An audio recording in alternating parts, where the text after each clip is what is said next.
All right, hopefully this is working. Um, so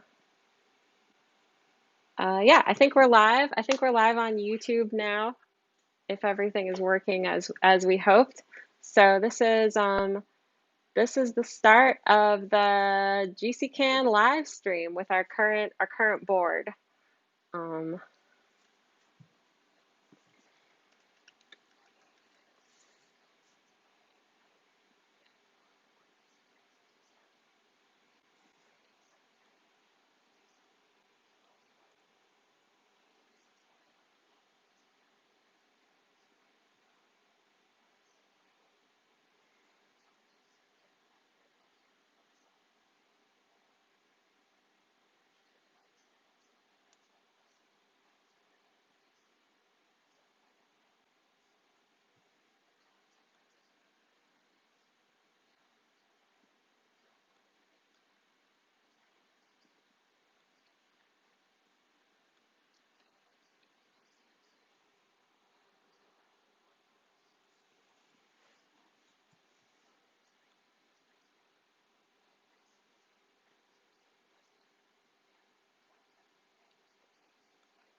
Thank you, Karina. And yeah, I would like to echo, yeah, if you have anything that you want to ask, or even if we're having like tech malfunctions, feel free to put it in the chat.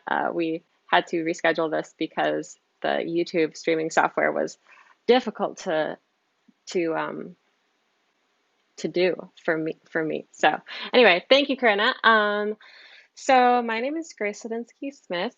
Um, so GCCAN stands for let's see, we've got the Gender Care Consumer Advocacy Network, and basically what we're trying to do with GCCAN is express the need that we find for better healthcare for gender care consumers. And gender care consumers is a term that we sort of coined that includes transgender people. It includes people who used to identify as transgender and are now detransitioned, like myself, and anyone who identifies as something, some combination of those things, or has any combination of those experiences with gender healthcare. And what we find, I think the thing that unites us at GCCAN is that we find that current gender care is lacking in a lot of ways, and in a lot of like serious ways that are important for people's well-being. So um, what we're trying to do is create an organization where people can know to come to look for resources. We want to have links to resources that can help people, whether they're looking for long-term effects of hormonal medications or are looking for alternative methods of processing their gender dysphoria, um, and really anything of that nature that provides more holistic and robust healthcare to gender care consumers. Um, because again, we feel like people are being underserved. And the most important document that you could look at to understand GCCAN is our Gender Care Consumer Bill of Rights. And what that is sort of our manifesto, it's our mission statement about why we're doing what we're doing and the kind of changes that we hope to see. And if you read it, you'll see that we have put this in the terms of things that we feel that we as gender care consumers have a right to. So we have the right to treatments that are well researched and don't cause us chronic pain or trauma.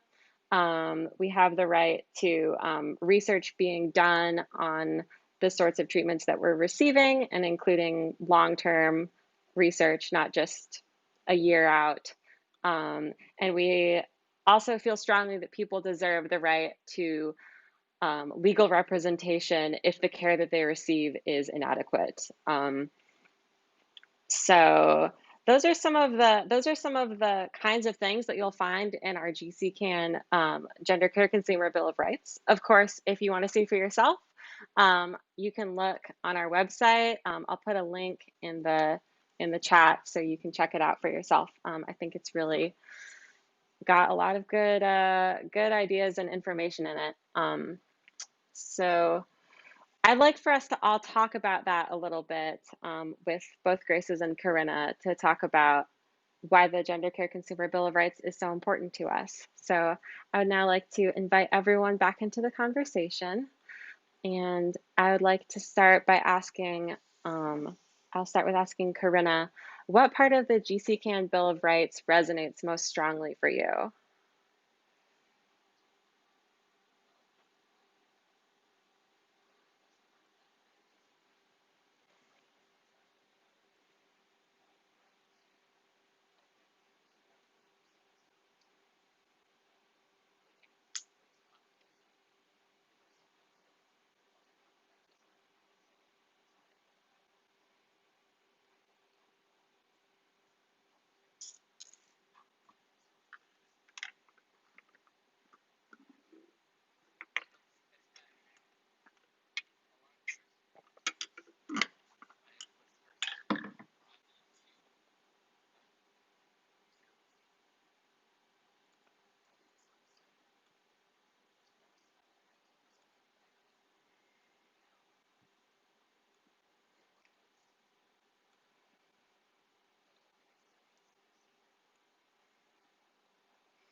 Yeah, that's, I think, yeah, very well said, and also I think a reoccurring theme when you look into the stories of what gender care tends to look like is, real problems with robust continuity of care seems to be a theme for people. Um, so I don't know, Grace, do you want to chime in about something that is powerful to you about the Bill of Rights?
Yeah, I'm sorry. I think we're having a maybe a sound problem.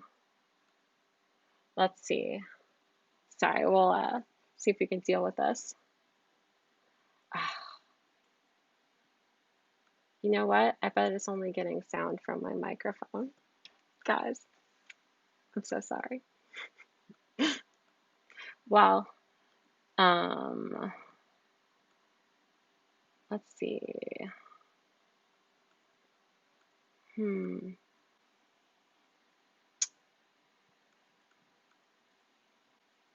Okay. Well, this is something I will look up real quick.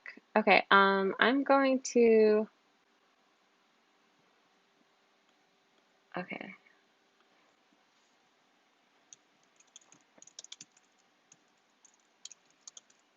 one moment.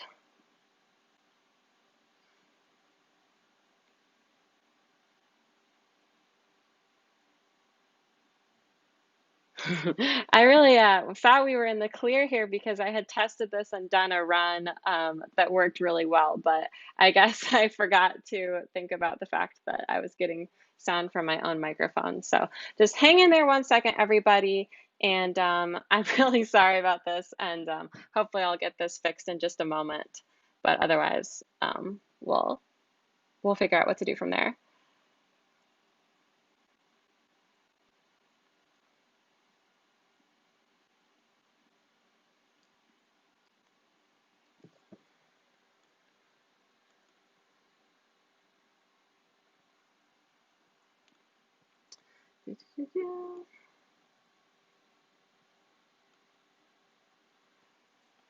Okay, I'm gonna stop the stream for just a moment, but hopefully we'll be right back. Okay, starting streaming again. All right, we're trying this again.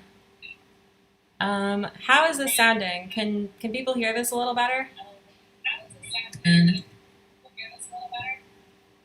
Well, am I audible at all? Yes, I am. Yeah, I was gonna say yes. I can hear an echo. Yes, I am. Yeah, I was gonna say yes. I can hear an echo. Let's see. Are we getting that echo from me? I wonder. Nope, that was my fault. Okay, let's see. How is this? Everyone chime in. Are we back on doing good now?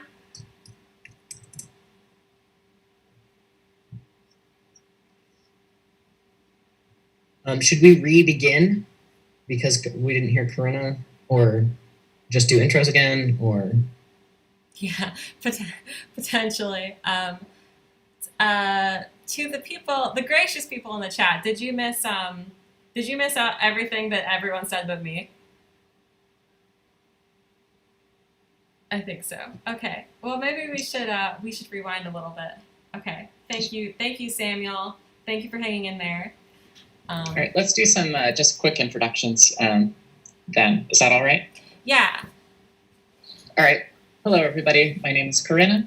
I am the secretary for GCCAN. I've been involved since we started last fall, and I started transition back in the early 90s, and basically on and off through that whole time, I've struggled to get adequate healthcare. And so that's my main interest in GCCAN, is to, one, try to improve the level of care that as gender care consumer I receive, and two, to help other people have better information to be able to make better informed choices about their own healthcare. Grace Speed, do you want to go next? Sure. So my name is Grace Branham. I'm currently functioning as treasurer of GCCAN.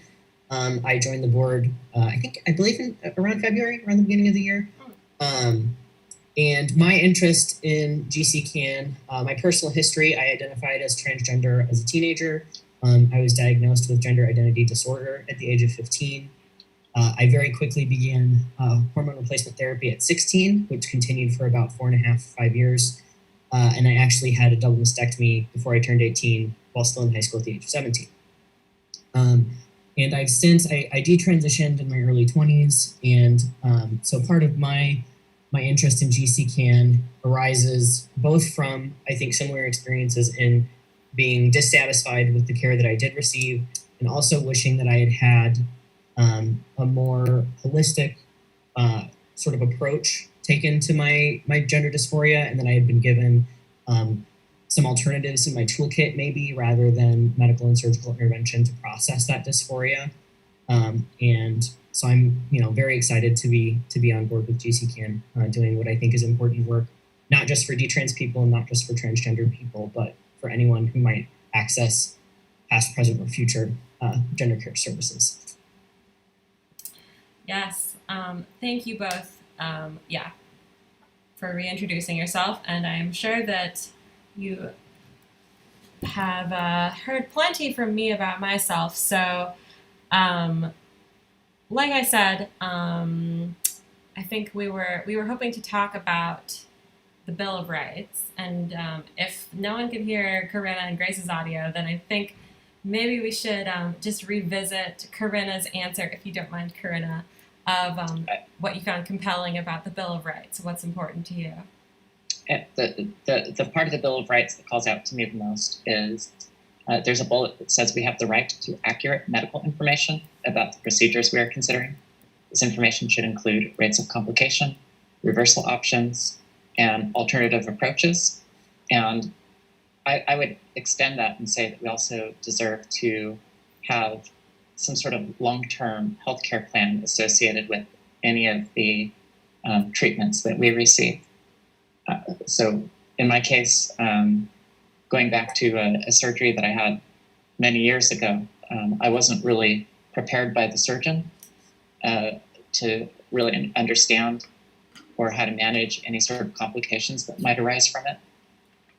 Furthermore, my surgeon didn't have me work on any sort of local care plan. So my surgeon was out of state, and there weren't really any inquiries if I had a general care physician who could help me with any sort of immediate care issues that I had.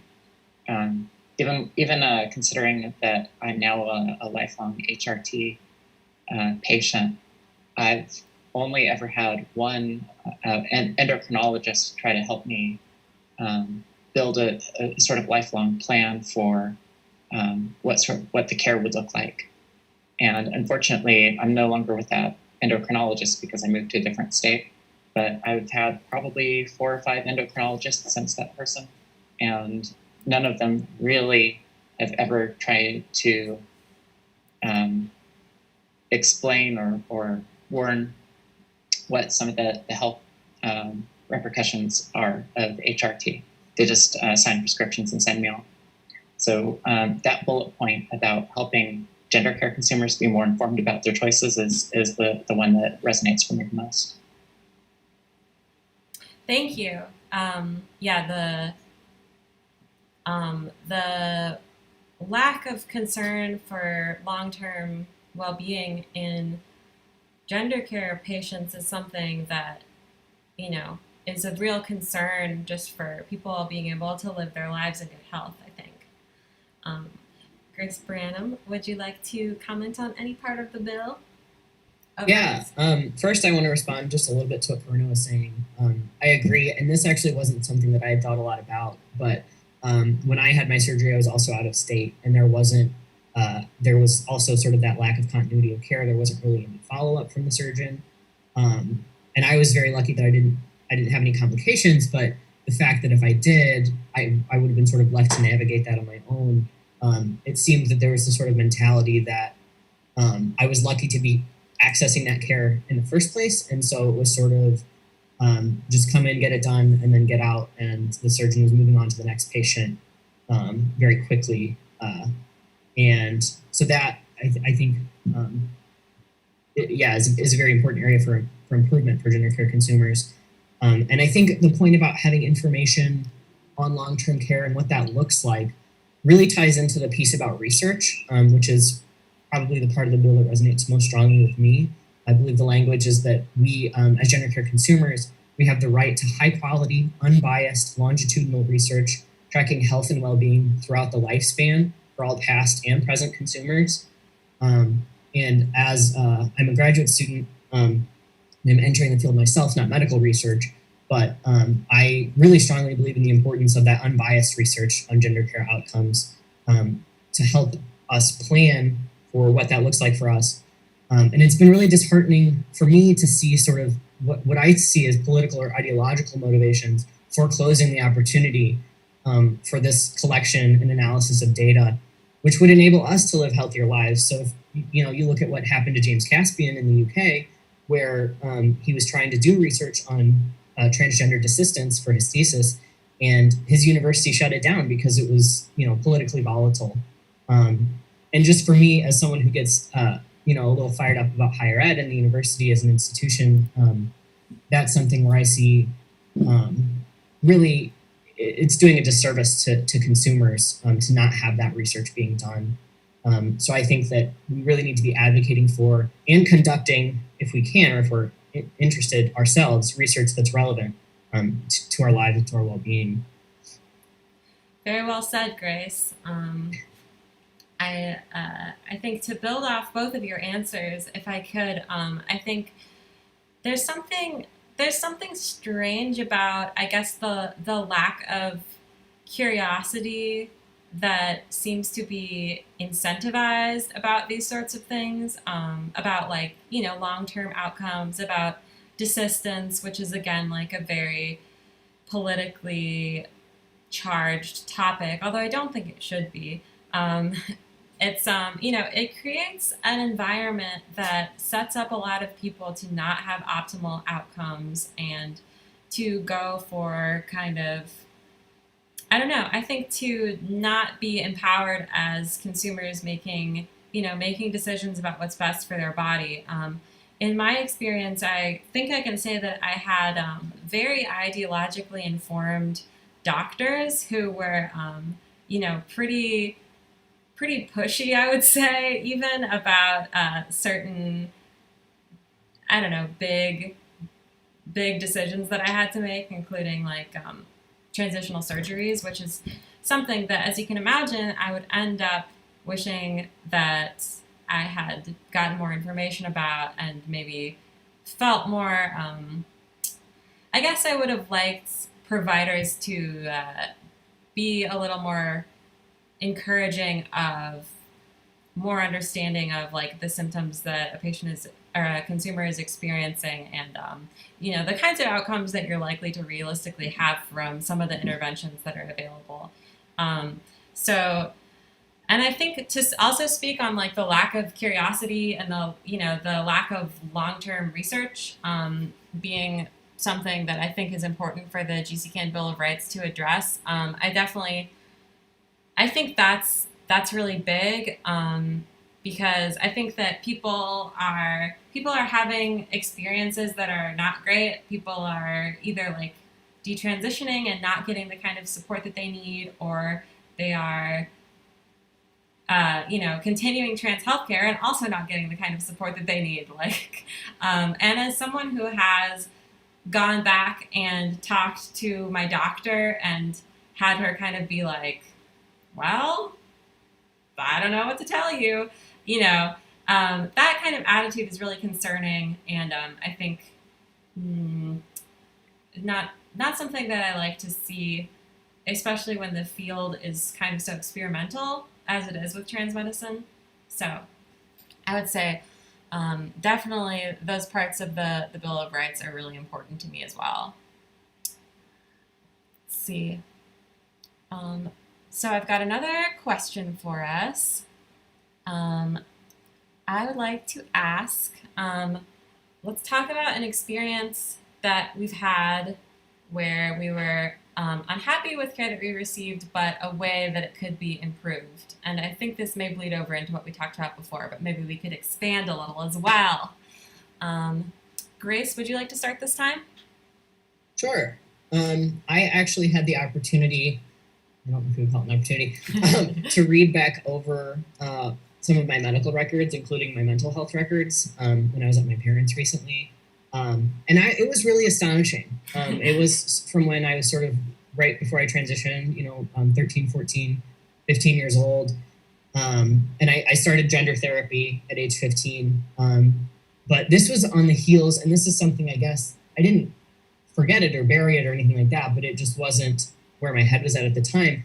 But looking back over and realizing how close that beginning gender therapy was right on the heels of 3 inpatient psychiatric hospitalizations that had all occurred within the past year before I started gender therapy. And my previous therapist actually in her notes commented on sort of instability in identity and a tendency towards, self-destructive behavior. And these are records that my gender therapist received, I'm assuming, when my care was transferred, but I was green-lighted for hormones within 3 months.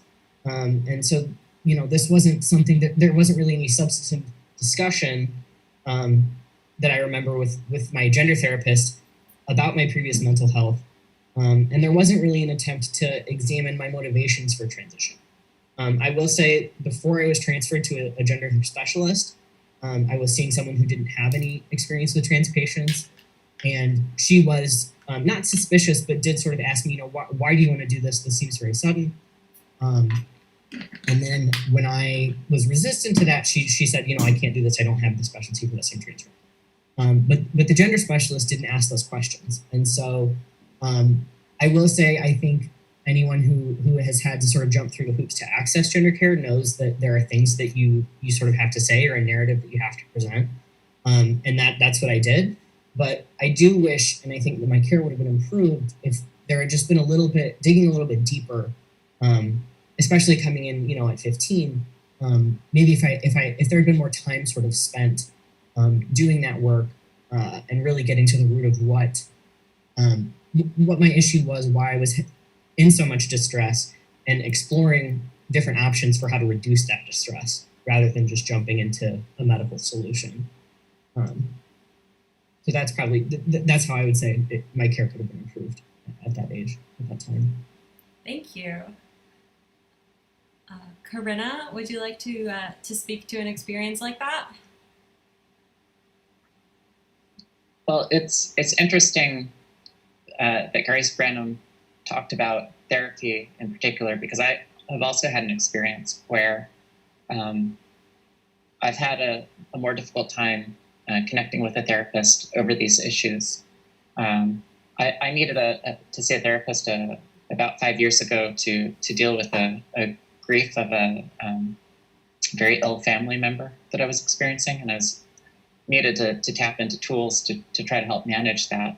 And of course, it's always going to be the case that if you've transitioned, that's always going to be something that a therapist is going to have to talk through in order to try to figure out any other ways that you need help.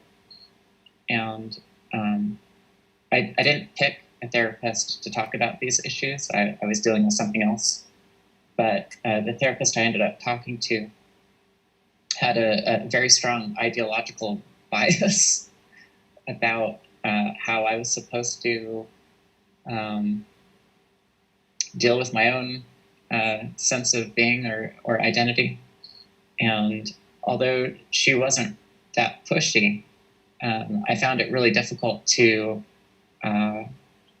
talk about the things that I needed to, because I was constantly having to defend the way that I saw myself. And I find that that's an ongoing issue of, I'm really, it's difficult for me to find a care provider right now who will help me deal with like the realistic effects of gender care, instead of the kind of the magic and unicorn type of viewpoint. I need somebody who will help me deal with the reality of things, and that's now more than ever has become a barrier to me getting care. So I would change that.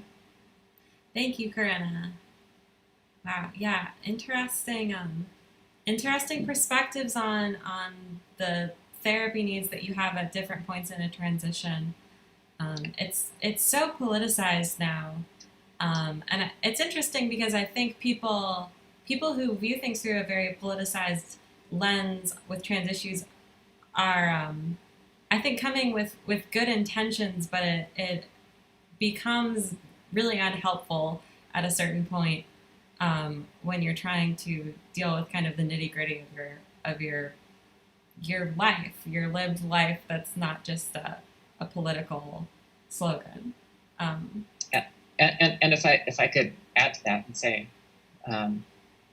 I need more than just affirmation. I need down to earth advice and a plan. I would say, yeah, that's something that I have experienced as well. And I think too that, and I agree, Grace. I think that therapists are coming into this really wanting to do the best for the people that are coming to see them. And I think that a lot of people involved in gender care, whether it's medical or mental health, just based on sort of the data or the lack of data that's there and the political landscape, might have sort of blinders on and think there's only one way for me to help this person.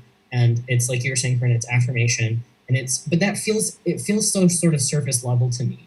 And what I need is, I need someone who's willing to get down in the weeds with me, who's willing to sort of not, be a bigot or, make me feel bad about myself, but who's willing to sort of push me and, really has the expertise and trusts their own expertise enough to do that work with me instead of relying on me to come in, already having done the work, knowing how I identify, knowing what I need, and just using therapy as a way to access it.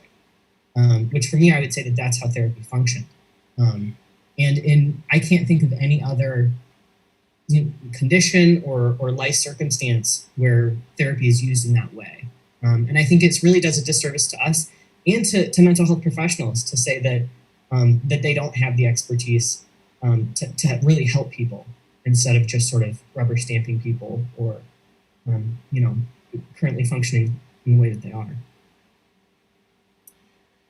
Yeah, gosh, it's interesting. Yeah, it's interesting to think about the ways that gender therapists seem to have, I don't know, a set of notes or guidelines that really are like completely different from like therapies for any other sort of topic, in a way that's interesting. And I mean, to build off I guess the therapy talk, I know my experience with with a gender therapist was someone who was not, yeah, I think mostly her main credential and why she like considered herself an expert in the field was sort of because she was ready to be very affirming. And that's something, and that's I don't think therapists should, it's not really a robust form of therapy, and it doesn't really help people work through the kinds of very real decisions and outcomes that they're trying to decide on, I guess. How do I say this? It's like your identity is, an important and very personal thing to you. And it doesn't need to be a contradiction of your identity or like a challenge to your personhood to recognize also that something like, going on HRT or like going on, like having a surgery or something is something that, it shouldn't be taboo to say like this is something that people will like need help, I guess, making decisions on. And I think therapists should be ideally willing to step up and help with that. I know my experience was very affirmation only from both my doctor and my therapist, who were two people who were required to write me letters for surgery. And not only, it's funny, again, looking back on my medical records, because the sorts of stuff that they wrote, they like wrote things in there that I don't think they took the time to figure out. They were like, Grace has been diagnosed according to like the WPATH standards of care, this kind of thing. And it's like, I really wasn't, which, I will take some, I wish that I had been more diligent about that as well. But I feel like it's a real abdication of responsibility on the part of the providers in some senses too, to sort of rubber stamp people in that way. Yeah. Well, and it makes me think too about two things. One of which is the way, at least that I see from the outside and as a consumer, the way that expertise has been and is developing in trans medicine. It seems like it's just numbers. It's like you become a gender specialist because you write these letters, or you become a gender specialist because the patients that you see, because you're willing to see these patients, or at least when I came out, however many years ago, like I said with surgery, I was sort of lucky to find somebody who was doing this work. And that I think also ties into the sort of training, or like, it seems to me that sort of there's this mentality of operating sort of at the bare minimum, where it's like having any familiarity with trans issues or finding a therapist who has familiarity with these issues. You're sort of lucky to find that in any way. And so having that affirmation really should be enough. And I think that really speaks to, I believe it was you, Corinna, who was talking about empowering gender care consumers. And that's one of the reasons that I'm so excited about GCCAN, is because I really think that that's what it comes down to, is that, and what's most frustrating to me is that I was, and I see other consumers who were or are sort of willing to accept that bare minimum standard of care and not agitate for more. And we deserve more. We do. We deserve to have providers take responsibility for their role in our care, and we deserve to be healthy. So. Yeah, absolutely. Let's see. I have another question, which I will extend to either of you. What advice would you send back to your younger self about the gender care services that you access? Actually, can I start? This is crazy. Could I start? I actually would like to say this is something I feel kind of passionately about, because I've been really thinking this over lately. I transitioned when I was 22. So I was not a child, but I was also, young, pretty young. I'm now 26, and I have a little more perspective. Probably not that much perspective, but one thing that has been striking to me, and a difference in my attitude back then and now, is that I think when I was starting out, I think that the fact that there were all these professionals who were being really affirming, like there was doctors, there was therapists, there was surgeons. I mean, there were all these people who were kind of like cheering me on and like, I guess providing. They were all these people involved in my care, and that gave me a sense of security. Like what I was doing was something that was perhaps, I don't know, scientifically rigorous, or like I thought I was sort of, and I know that many trans people would not conceive of their identities like this, but I really conceived of my care as I had this condition that was like gender dysphoria, and I was doing the method that you use to treat it. And it seemed to me that this was like, perhaps I was thinking too literally about it, but I was like, okay, like I'm experiencing gender dysphoria, I fit these symptoms, this is what you do. And there are all these professionals who support this. And I think I remember, my doctor used to like to say, like, no one ever regrets it, which of course, it's hard to say that with any confidence. And of course, I wish I had been less credulous when I was going through this stuff. But I think if I could go back in time, I would just say, like, hey, like, young Grace, like, you are sort of on your own here. Like, none of your doctors or therapists are, they're kind of just winging it and assuming that you know exactly what you're doing. And I think I was sort of being like, all right, these professionals know what they're doing. So the care I'm receiving is appropriate. And I wish I had been less, I wish I had just been a little more skeptical, I guess, because it turns out that people are, yeah, going back to my doctor and being like, hey, this didn't work out for me, and she was just sort of like, well, shoot, that's weird. It usually works, and it's like, I don't know.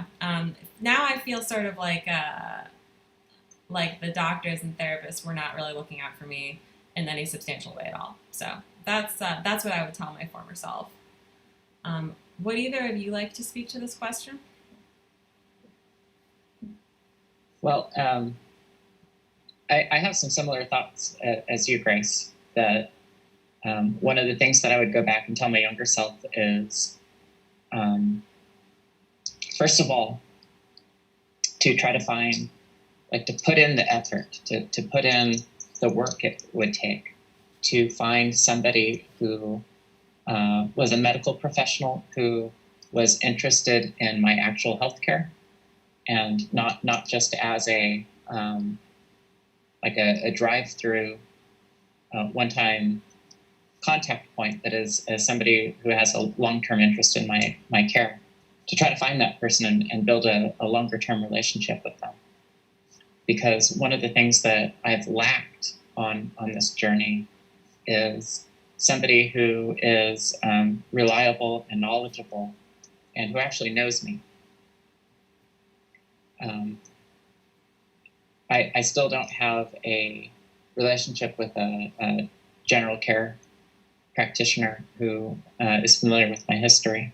The last one that I had unfortunately passed away, and that was not a very long relationship. I think it was like 2 years under that physician's care.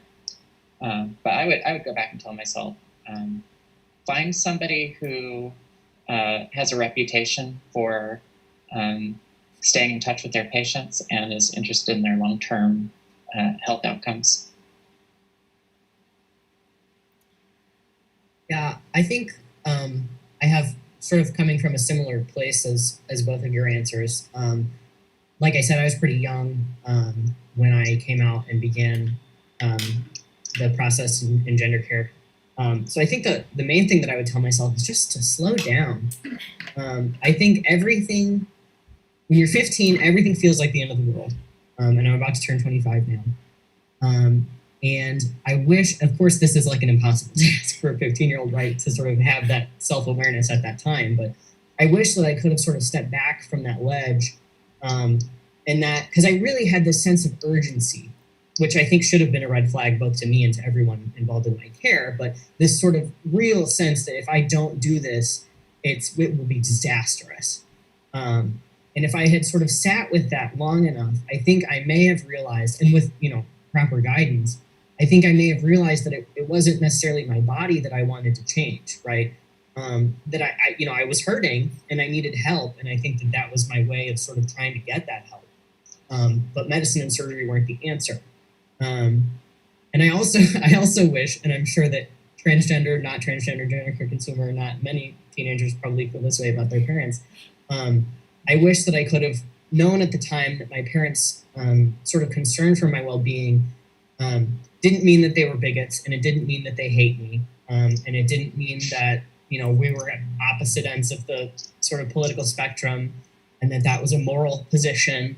And I think that their instinct to put the brakes on was a good one. And it came from a place of love. Obviously, I couldn't recognize that at the time, especially in the communities that I was in. I was told that was the ultimate expression, not of love, but of control and of disrespect. So I thought I knew better than them.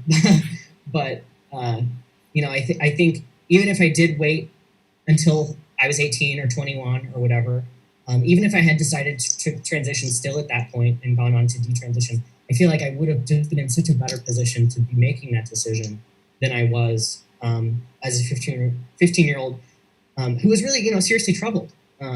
So yeah, I think just sort of slowing down. But again, I know that's just impossible when you're 15, when you're a teenager. Well, Grace, I think part of it is that, and both in my case and your case and also Grace Ladinsky Smith, like, what sort of role models did we have when we were young? it's even more exacerbated now, but there are a lot of people who, and this was even true in the 90s, there are a lot of people who glamorize outcomes, and people who have struggles as a result of care that they've received are either labeled as being non-typical cases, or that they should never have tried in the first place. There's always some sort of excuse. But I think one of the things that would help our younger selves slow down is if we could at least know about or even be in touch with somebody who would be willing to talk about their experiences like we are now, so that we could hear that there's other paths forward, and that they're all right, and that you can still survive them. Well, and I think too that there's this real, and certainly I felt this drive, this sort of political exigency to present that very positive narrative, to say it did work for me, and this is why we need to be able to access treatment. And so sort of hiding or covering up any either unhappiness with the outcome or complications. And yeah, I think there's this idea that honest representations, particularly when they don't go sort of as according to plan, are dangerous. But I think that is probably the most helpful thing. If I had been able to see that, if I had someone, if I had seen something like this where people were being sort of honest about the fact that their doctors didn't care, or that they didn't really know enough to make that decision at the time, or that they did make that decision and it didn't work out, or it did work out but they need better. So I think that this is the kind of work, I guess, that needs to be getting done. Yeah, I think that's something that I hope GCCAN can fulfill as like a role of trying to provide a representation of just the realistic complexities of going through transgender healthcare, and hopefully we can encourage both just in the community of people who are involved in this sort of thing to just be less afraid to talk about less than ideal outcomes, just because people are going to be dealing with them whether or not we talk about it, and it's not doing anyone any favors to pretend that it doesn't happen. People are better prepared to understand what they're getting into if they are aware of this sort of thing. And I think providers have a role to play here too, with I don't know, it'd be interesting to imagine if gender health care was encouraged to provide, like Corinna, like you said, encouraged to provide sort of long-term continuity of care plans for people. And I imagine that could also include like some resources like that people would know would be available if they desisted or detransitioned as well, for the sorts of things like whether it's like switching your hormones or coming off of HRT, like this sort of thing. I think for me, just like maybe having that be something that a doctor would like go over with me could be very powerful, and like a helpful thing to hear from someone in a position of authority, but also just helpful for people for this kind of thing be destigmatized to talk about. So we have about 10 minutes left. I had another question that I wanted us all to talk about, but I also wanted to invite, if anyone in the chat wants to ask any questions, please feel free to drop them in there. We're monitoring it and we will answer them if they come in. Let's see, was there anything else that we needed to? Oh yeah, and then I'll say a couple more things about GCCAN at the end. So I guess we'll see if anyone has any questions, but in the meantime, I'd like to ask one more question of the two of you, which is if you could change one thing about how gender care services are provided, what would it be?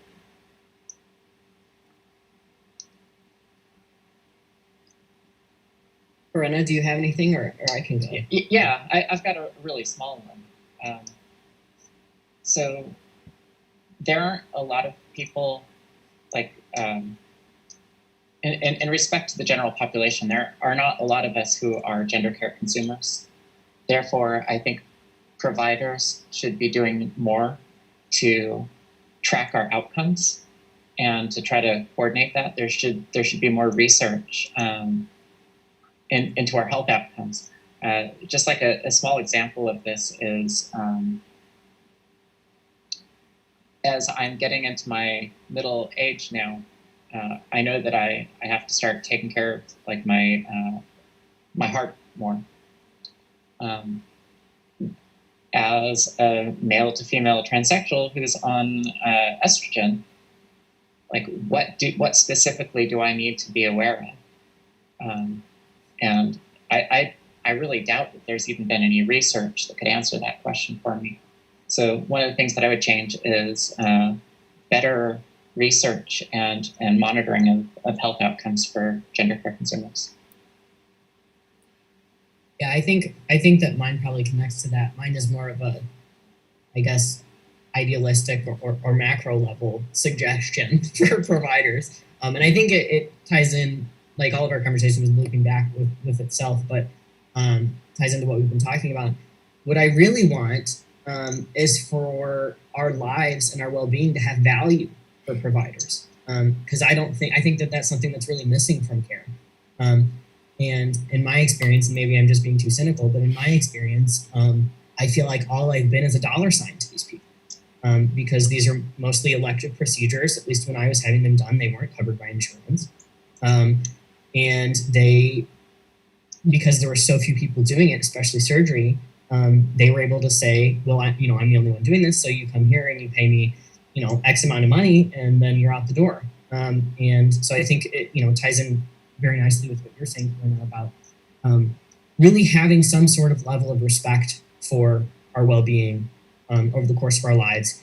And it reminds me, I forget who said this or where I heard this from, but someone said that they'd been talking with one of their friends about this lack of data collection and sort of experimental nature of trans medicine, and they expressed, I feel like a guinea pig.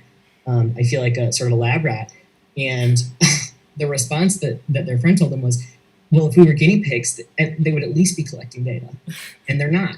And so, I think that really speaks to sort of the level of disrespect is what it feels like that people have for gender care consumers and our health. And that's where I see GCCAN really being a potential stepping stone to us empowering ourselves and empowering all other consumers to really fight for what we deserve. Well said. Indeed, well said. Yeah, I think feeling like tokenized and almost like condescended to, honestly, by this sort of like head patting, move along kind of treatment that at least I feel like I got is like really doesn't feel like a favor coming from someone who's like a medical professional, I'll say. I don't know. Sometimes it can feel like doctors seem like they're like doing us a favor or something by providing this very like perfunctory care. But it's not helpful to people to not be really like digging in and like caring about long-term outcomes, I guess I will say again. I would also, along the same lines, I would just love for this issue to be able to separate politically charged ideology from the actual kind of healthcare, I don't know, I guess like old school healthcare outcomes, like things that you would care about in other sorts of procedures. I would like people to not consider it taboo to talk about that because it does us a real disservice. And I think it's not fair to assume that everyone will end up with the same outcome when they come to a gender therapist or a doctor. And I think that we should be able to have different treatments for gender dysphoria and be able to pick what works best for us instead of being railroaded down one path. I know with my top surgery, or I should say, I guess top surgery, my double mastectomy is what it was, is I really did feel like just like a dollar sign, like Grace says, for my surgeon. They're very persistent about getting me booked as soon as possible, and they had this Instagram where they like showed off the all the surgery results from everyone, and like we're posting all these memes about being your true self and stuff, and it was just like it's kind of a confusing thing to be involved in because it's like marketed like plastic surgery. It's marketed in the way that like plastic surgery is marketed, but then it's has this sort of veneer of being like a standard medical treatment. It's confusing. It's strange. It feels like there's some dissonance there in between. I don't know, it being a procedure that's supposed to treat a condition, but then it's marketed like I don't know. It's very strange. It's almost trying to figure out the right word. I don't think religious is the right word, but there's almost like a spiritual, a promise of spiritual completion. There in the is, I marketing, think. right? Mm-hmm. Yeah, to say this will complete you. This will make you who you truly are and who you are meant to be. Yeah. Which is it's a heady thing, especially when you're young and you don't have all the info. Yeah, it's a heady thing. One thing that I would change then is I would say that you shouldn't be allowed to market to people to say that shouldn't be able to have an Instagram.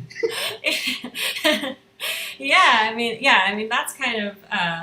I know when I came back to my doctor, I had kind of a feeling of being like, hey, like you said this would be like this sort of like transformative experience that would make my like mental health so much better, but like I just feel like me, but I just had this really intense surgery that's like really upsetting me now. So like, yeah, I feel like I don't know, it feels sort of like a switcheroo or something. It's very weird. It's a weird thing to go through. So yeah, I think that's did either of you have any last notes you wanted to add?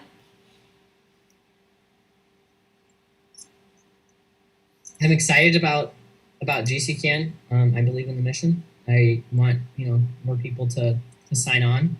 I think we could really make some much needed changes for the way things are working right now, or not working. Yeah. I'd like to also extend for anybody who's watching this now or in the future, if you see yourself in any of us and you think that you deserve better outcomes or better treatment, doesn't matter who you are. If you're a gender care consumer, then we have common cause because we all should be able to demand better treatment and better outcome, better long-term tracking of research. We all deserve it. Doesn't matter who you are. Yes. So I guess one last little thing at the end. So if you, like Karina said, if you see us and if you see yourself in any of these stories, if you have been a gender care consumer and you're interested in getting involved with GCCAN, you can email at media@gccan.org, or you can go to our website and fill out the contact form if you want to be involved in any way. We've had there are opportunities for, you could be interviewed for our blog or get involved with the board. Really, we're really open to collaborating with new people. So we'd like to invite that to anyone who has these experiences. So thank you all so much for showing up. Sorry about the technical difficulties. I think we really will have it well for next time. So, all right. Thank you all, and GCCAN signing off.